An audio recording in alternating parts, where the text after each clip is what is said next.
Hi friends, welcome back to Anamadheya YouTube channel. ಪ್ರಿಯ ವೀಕ್ಷಕರೇ, cricket ಲೋಕದ ದಿಗ್ಗಜ, ಭಾರತ ಕಂಡ ಹೆಸರಾಂತ ಅಪ್ರತಿಮ ಆಟಗಾರ ಬ್ಯಾಟ್ ಹಿಡಿದು ಮೈದಾನಕ್ಕೆ ಬಂದರೆ ಸಾಕು ಎದುರಾಳಿಗಳ ಬೆವರಿಳಿಸೋ ಒನ್ ಮ್ಯಾನ್ ಆರ್ಮಿ, ಎಷ್ಟೋ ಮ್ಯಾಚ್ಗಳನ್ನು ಒಬ್ಬಂಟಿಯಾಗಿ ಗೆಲ್ಲಿಸಿಕೊಟ್ಟ ಧೀರ ನಮ್ಮ ವಿರಾಟ್ ಕೊಹ್ಲಿ ಅವರು. ಈ ಆಟಗಾರನ ಲವ್ ಸ್ಟೋರಿ ಬಗ್ಗೆ ನಿಮಗೆಷ್ಟು ಗೊತ್ತು? ಅನುಷ್ಕಾ ಶರ್ಮಾ ಅವರನ್ನು ಕೈ ಹಿಡಿಯುವ ಮೊದಲು ವಿರಾಟ್ ಕೊಹ್ಲಿ ಅವರು ಎಷ್ಟು ಹುಡುಗಿಯರ ಜೊತೆ ಡೇಟಿಂಗ್ ಮಾಡಿದ್ರು ಎಂಬ ಎಲ್ಲ ಡೀಟೇಲ್ಸ್ನ ಈ ವಿಡಿಯೋದಲ್ಲಿ ನೋಡ್ತಾ ಹೋಗೋಣ. ದಯವಿಟ್ಟು ವಿಡಿಯೋನ ಸ್ಕಿಪ್ ಮಾಡದೆ ಕೊನೆವರೆಗೂ ನೋಡಿ, ಮತ್ತು ವಿಡಿಯೋ ಇಷ್ಟ ಆದರೆ ನನ್ನ ಪೇಜ್ನ ಸಬ್ಸ್ಕ್ರೈಬ್ ಮಾಡಿ ಅಂತ ಹೇಳ್ತಾ ಬನ್ನಿ ಇವತ್ತಿನ ವಿಡಿಯೋ ಸ್ಟಾರ್ಟ್ ಮಾಡೋಣ. 2017 ಡಿಸೆಂಬರ್ 11ರಂದು ವಿರಾಟ್ ಕೊಹ್ಲಿ ಮತ್ತು ಅನುಷ್ಕಾ ಅವರ ಮದುವೆ ಅದ್ಧೂರಿಯಾಗಿ ಆಗಿರುತ್ತದೆ. ಇವರ ಲವ್ ಸ್ಟೋರಿ ಸ್ಟಾರ್ಟ್ ಆಗೋದು 2014ರಲ್ಲಿ, ಅಂದರೆ ಸುಮಾರು 3 ವರ್ಷ ಪ್ರೀತಿಸಿ ಈ ಇಬ್ಬರು ಹಸಮಣೆ ಏರಿರುತ್ತಾರೆ. ಹಾಗಿದ್ರೆ 2014ರ ಮೊದಲು ವಿರಾಟ್ ಕೊಹ್ಲಿ ಅವರು ಯಾರ ಜೊತೆಗೆ ಡೇಟಿಂಗ್ನಲ್ಲಿದ್ದರು, ಯಾರ ಜೊತೆಗೆ ಓಡಾಡುತ್ತಿದ್ದರು ಎಂಬ ಡೀಟೇಲ್ಸ್ ನೋಡ್ತಾ ಹೋಗೋಣ ಬನ್ನಿ. ಕತೆ ಶುರುವಾಗೋದು 2006ರಲ್ಲಿ, ಅಂದರೆ ನಮ್ಮ ಚಿಗುರು ಮೀಸೆಯ ವಿರಾಟ್ ಕೊಹ್ಲಿ ಅವರು ಅಂಡರ್-19 ವರ್ಲ್ಡ್ ಕಪ್ನಲ್ಲಿ ಆಟ ಆಡುತ್ತಿದ್ದರು. ಹೀಗಿರುವಾಗಲೇ ಅವರಿಗೆ ಮೊದಲ ಪ್ರೇಮವಾಗಿದ್ದು ತಮಿಳ್ ಆಕ್ಟರ್ಸ್ ಸಾಕ್ಷಿ ಅಗರ್ವಾಲ್ ಅವರ ಜೊತೆಗೆ. ಈ ಇಬ್ಬರು ಒಟ್ಟೊಟ್ಟಿಗೆ ಇರುವ ಫೋಟೋ ಮತ್ತು ಜೊತೆಗೆ ಓಡಾಡುವ ಫೋಟೋಗಳು ಸೋಷಿಯಲ್ ಮೀಡಿಯಾದಲ್ಲಿ ಓಡಾಡತೊಡಗಿದ್ದವು. ಆದರೆ ಕಾರಣಾಂತರಗಳಿಂದ ಈ ಸಂಬಂಧ ಜಾಸ್ತಿ ದಿನ ಉಳಿದಿರುವುದಿಲ್ಲ. ಇದಾದ ನಂತರ 2008ರಲ್ಲಿ ಸರಹ ಜಾನೆ ದಿಯಾಸ್ ಅವರೊಟ್ಟಿಗೆ ಕೂಡ ವಿರಾಟ್ ಕೊಹ್ಲಿ ಅವರು ಓಡಾಡುತ್ತಿರುತ್ತಾರೆ. ಸರಹ ಅವರು 2007ರಲ್ಲಿ ಮಿಸ್ ಇಂಡಿಯಾ ಆಗಿರುತ್ತಾರೆ. ಕೊಹ್ಲಿ ಅವರು ಕೂಡ ಅಂಡರ್-19 ವರ್ಲ್ಡ್ ಕಪ್ನ ವಿನ್ನಿಂಗ್ ಕ್ಯಾಪ್ಟನ್ ಆಗಿ ಮಿಂಚುತ್ತಿರುತ್ತಾರೆ. ಈ ಇಬ್ಬರ ರಿಲೇಶನ್ಶಿಪ್ ಬಗ್ಗೆ ಸಾಕಷ್ಟು ವಿಚಾರಗಳು ಸೋಷಿಯಲ್ ಮೀಡಿಯಾದಲ್ಲಿ ಓಡಾಡುತ್ತಿರುತ್ತವೆ. ಆದರೆ ಈ ಇಬ್ಬರೂ ಸಹ ಈ ರಿಲೇಶನ್ಶಿಪ್ ಬಗ್ಗೆ ಯಾವುದೇ ರೀತಿಯ ಅಧಿಕೃತ ಮಾಹಿತಿ ಕೂಡ ಕೊಡುವುದಿಲ್ಲ, ಮತ್ತು ಈ ರಿಲೇಶನ್ಶಿಪ್ ಜಾಸ್ತಿ ದಿನ ಕೂಡ ಉಳಿದಿರುವುದಿಲ್ಲ.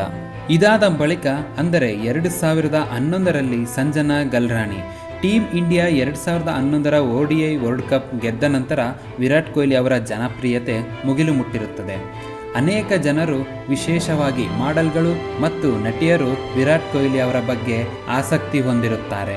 ಸಂಜನಾ ಮತ್ತು ವಿರಾಟ್ ಕೊಹ್ಲಿ ಅವರು ವಿಜಯ್ ಮಲ್ಯ ಅವರು ಏರ್ಪಡಿಸಿದ್ದ ಒಂದು ಪಾರ್ಟಿಯಲ್ಲಿ ಭೇಟಿಯಾಗಿರುತ್ತಾರೆ ಮತ್ತು ಡೇಟಿಂಗ್ ಮಾಡಲು ಸಹ ಪ್ರಾರಂಭಿಸಿರುತ್ತಾರೆ. ಈ ಇಬ್ಬರು ಜೊತೆಗಿರುವ ಫೋಟೋಸ್ಗಳು ಸೋಷಿಯಲ್ ಮೀಡಿಯಾದಲ್ಲಿ ತುಂಬಾ ಕಾಣಿಸಿಕೊಂಡಿರುತ್ತವೆ. ಆದರೆ ಕೊಹ್ಲಿ ಮತ್ತು ಗಿಲ್ರಾಣಿ ಇಬ್ಬರು ನಾವು ಕೇವಲ ಸ್ನೇಹಿತರು ಎಂದೇ ಹೇಳುತ್ತಾ ಬರುತ್ತಾರೆ.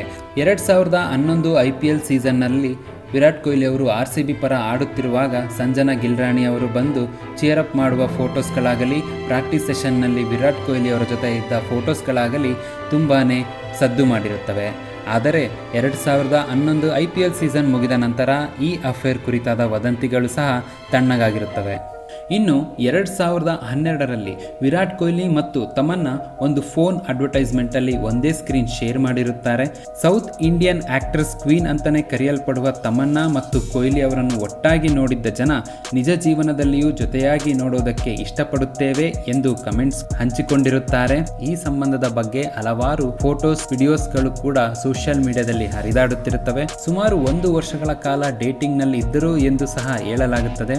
ಆದರೆ ವಿರಾಟ್ ಕೊಹ್ಲಿ ಮತ್ತು ತಮನ್ನಾ ತಮ್ಮ ಸಂಬಂಧದ ಬಗ್ಗೆ, ತಮ್ಮ ಲವ್ ರಿಲೇಶನ್ಶಿಪ್ ಬಗ್ಗೆ ಎಲ್ಲಿಯೂ ಸಹ ಬಾಯಿ ಬಿಟ್ಟಿರುವುದಿಲ್ಲ. ಅಂತಿಮವಾಗಿ ಕೊಹ್ಲಿ ಅವರು ಬ್ರೆಜಿಲಿಯನ್ ಮಾಡೆಲ್ ಇಜಾಬೆಲ್ಲಾ ಲೈಟ್ ಅವರೊಂದಿಗೆ ಡೇಟಿಂಗ್ ಮಾಡಲು ಪ್ರಾರಂಭಿಸಿದಾಗ ತಮನ್ನಾ ತಮ್ಮ ಹಾದಿಯನ್ನು ಸಹ ಬದಲಿಸಿಕೊಳ್ಳುತ್ತಾರೆ. ಅಲ್ಲಿಗೆ ಇವರಿಬ್ಬರ ರಿಲೇಶನ್ಶಿಪ್ ಮಾತುಗಳು ಸಹ ಕೊನೆಯಾಗುತ್ತವೆ. ತಮನ್ನಾ ಆದ ಬಳಿಕ 2012ರಲ್ಲಿಯೇ ಬ್ರೆಜಿಲಿಯನ್ ಮಾಡೆಲ್ ಮತ್ತು ನಟಿಯಾದಂತಹ ಇಜಾಬೆಲ್ಲಾ ಲೈಟ್ ಅವರು ಭಾರತಕ್ಕೆ ಬಂದಿರುತ್ತಾರೆ.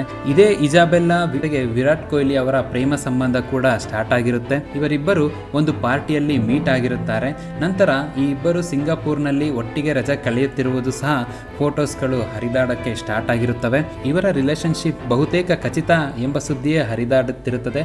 ಆದರೆ ಸುಮಾರು 2 ವರ್ಷಗಳ ಕಾಲ ಡೇಟಿಂಗ್ ಮಾಡಿದ್ದ ಈ ಇಬ್ಬರು 2014ರಲ್ಲಿ ಪರಸ್ಪರ ಒಪ್ಪಿಗೆಯೊಂದಿಗೆ ದೂರಾಗುತ್ತಾರೆ ಎಂಬುದನ್ನು ಸಹ ಹೇಳಲಾಗುತ್ತದೆ. ನಂತರ ಇಜಾಬೆಲ್ಲೆ ಅವರು ಒಂದು TV ಸಂದರ್ಶನದಲ್ಲಿ ಈ ರೀತಿಯಾದ ಸ್ಟೇಟ್ಮೆಂಟ್ ಕೊಡ್ತಾರೆ. ಹೌದು, ನಾವು 2 ವರ್ಷಗಳ ಕಾಲ ಸಂಬಂಧದಲ್ಲಿದ್ದೆವು. ಈ ಸಂಬಂಧ ಪರಸ್ಪರ ಒಪ್ಪಿಗೆಯೊಂದಿಗೆ ಕೊನೆಗೊಂಡಿತು ಎಂದು ಹೇಳುವ ಮೂಲಕ ಈ ಸಂಬಂಧವು ತುಂಬಾ ಗಂಭೀರವಾಗಿತ್ತು ಮತ್ತು ಖಚಿತವಾಗಿತ್ತು ಎಂಬುದು ಸ್ಪಷ್ಟವಾಗಿರುತ್ತದೆ. ಇನ್ನು ಮೋಸ್ಟ್ ಇಂಟ್ರೆಸ್ಟಿಂಗ್ ವಿಷಯ ಏನು ಅಂದರೆ 2013ರಲ್ಲಿ ವಿರಾಟ್ ಕೊಹ್ಲಿ ಅವರು ರೋಹಿತ್ ಶರ್ಮಾ ಅವರ ಪತ್ನಿಯವರಾದ ರಿತಿಕಾ ಅವರ ಜೊತೆ ಕೂಡ ಡೇಟಿಂಗ್ ಮಾಡಿರುತ್ತಾರೆ. ಈ ಇಬ್ಬರು ಸಿನಿಮಾ ನೋಡಿ ಬರುವಾಗ ಕ್ಯಾಮರಾ ಕಣ್ಣುಗಳು ತಮ್ಮ ಫೋಟೋ ತೆಗೆಯಲು ಪ್ರಯತ್ನಿಸಿದಾಗ ರಿತಿಕಾ ಅಸಹಜವಾಗಿ ವರ್ತಿಸುತ್ತಿರುತ್ತಾರೆ, ಮುಖ ಮುಚ್ಚಿಕೊಂಡಿರುತ್ತಾರೆ. ಸೊ ಇದನ್ನೆಲ್ಲ ನೋಡಿದಾಗ ಈ ಇಬ್ಬರ ರಿಲೇಶನ್ಶಿಪ್ ಬಗ್ಗೆ ಇನ್ನಷ್ಟು ಮಾತುಗಳು ಸೋಷಿಯಲ್ ಮೀಡಿಯಾದಲ್ಲಿ ಓಡಾಡತೊಡಗುತ್ತವೆ. ಮುಂದಿನ ದಿನಗಳಲ್ಲಿ ರಿತಿಕಾ ಅವರು 2015ರಲ್ಲಿ ರೋಹಿತ್ ಶರ್ಮಾ ಅವರನ್ನು ವಿವಾಹವಾಗ್ತಾರೆ. ಮತ್ತು ಈ ಕಡೆ ಕೊಹ್ಲಿ ಕೂಡ 2017ರಲ್ಲಿ ನಟಿ ಅನುಷ್ಕಾ ಶರ್ಮಾ ಅವರೊಂದಿಗೆ ವೈವಾಹಿಕ ಜೀವನಕ್ಕೆ ಕಾಲಿಡುತ್ತಾರೆ. ಪ್ರಿಯ ವೀಕ್ಷಕರೇ, ನೋಡಿದ್ರಲ್ಲ ನಮ್ಮ ಮೆಚ್ಚಿನ ಆಟಗಾರ, ಕರ್ನಾಟಕದ ದತ್ತುಪುತ್ರ ಎಂದೇ ಕರೆಯಲ್ಪಡುವ ನಮ್ಮ ವಿರಾಟ್ ಕೊಹ್ಲಿ ಅವರ ಎಕ್ಸ್ ಗರ್ಲ್ಫ್ರೆಂಡ್ಸ್ ಲೀಸ್ಟ್ನ. ಸೊ ವಿಡಿಯೋ ಇಷ್ಟ ಆಗಿದ್ದರೆ ನನ್ನ ವಿಡಿಯೋಗೆ ಲೈಕ್ ಮಾಡಿ ಮತ್ತು ನನ್ನ ಚಾನಲ್ನ ಸಬ್ಸ್ಕ್ರೈಬ್ ಮಾಡಿ. ಇದೇ ರೀತಿಯ ಮತ್ತಷ್ಟು ಇಂಟ್ರೆಸ್ಟಿಂಗ್ ವಿಡಿಯೋಸ್ಗಳೊಂದಿಗೆ ನಿಮ್ಮ ಮುಂದೆ ಬರುತ್ತೇನೆ ಎಂದು ಹೇಳುತ್ತಾ ಈ ಅನಾಮಧೇಯ ಈಗ ಹೋಗಿ ಬರುತ್ತಾನೆ. ಧನ್ಯವಾದಗಳು.